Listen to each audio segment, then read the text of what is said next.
Salut le Labo des Jeux, je m'appelle Joanne Dufour, je suis créateur de jeux sur mon temps libre.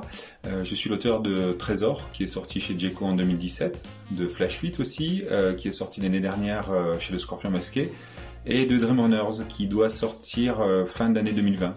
C'est un jeu normalement qui devait sortir au mois de mai de cette année, mais dont la sortie a été repoussée suite à la crise sanitaire que nous vivons.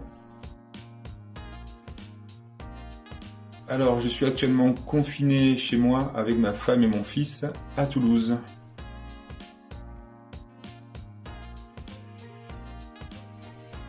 Le confinement se passe plutôt bien.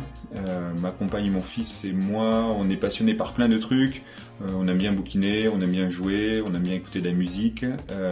Donc on supporte bien le confinement.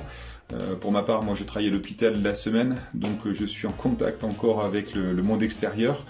Voilà, bon après ça me manque de ne pas pouvoir sortir de temps en temps évidemment, pour jouer avec mes potes dans des bars ludiques, de boire des coups, voilà, mais à part ça tout va bien.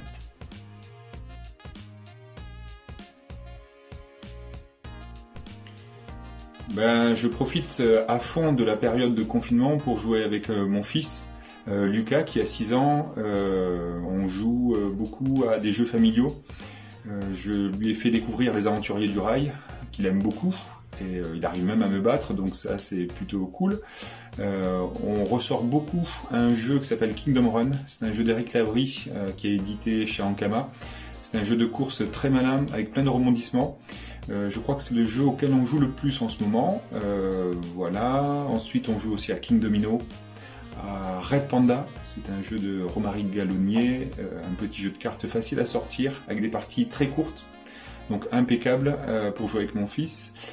Sinon je joue pas mal en solo aussi, à un jeu qui s'appelle One Deck Dungeon.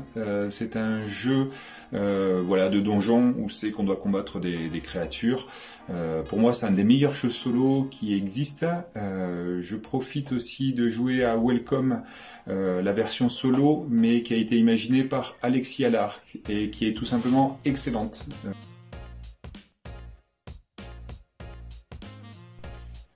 Pour l'idée pratique à partager, moi je conseille de regarder Pierre-Emmanuel Barré tous les soirs.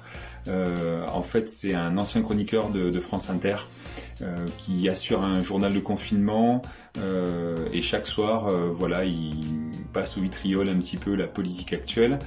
C'est simplement un hurler de rire. Moi ça me met de bonne humeur et je pense que la bonne humeur est nécessaire en ce moment.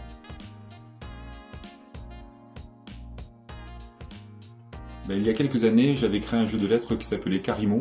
C'était un jeu de lettres qui se joue en solo. J'avais trouvé un éditeur qui était intéressé. On avait signé un contrat.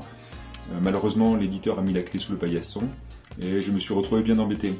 Parce que c'est un jeu qui me tenait à cœur. Un jeu auquel j'avais passé beaucoup de temps. Voilà. Et du coup, c'était impossible de retrouver un autre éditeur. En sachant quand même que les jeux de lettres, qui plus est, qui se jouent en solo, c'est très difficilement vendeur. Donc du coup j'ai laissé tomber et là je profite de la période de confinement pour reprendre le projet, essayer de faire un jeu qui se joue avec plusieurs joueurs. J'essaye de le rendre un peu plus fun, un peu plus thématique. Voilà, et bon, j'y réfléchis beaucoup pendant cette période de confinement et j'espère en faire quelque chose de pas trop mal à l'issue du confinement. Je croise les doigts en tout cas.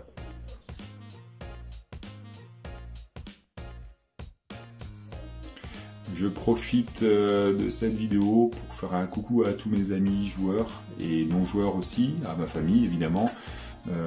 Voilà, dire que les sessions du Malte, c'est le mouvement des auteurs ludiques toulousains, me manquent beaucoup.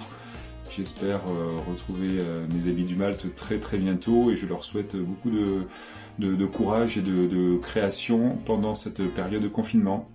À bientôt, salut!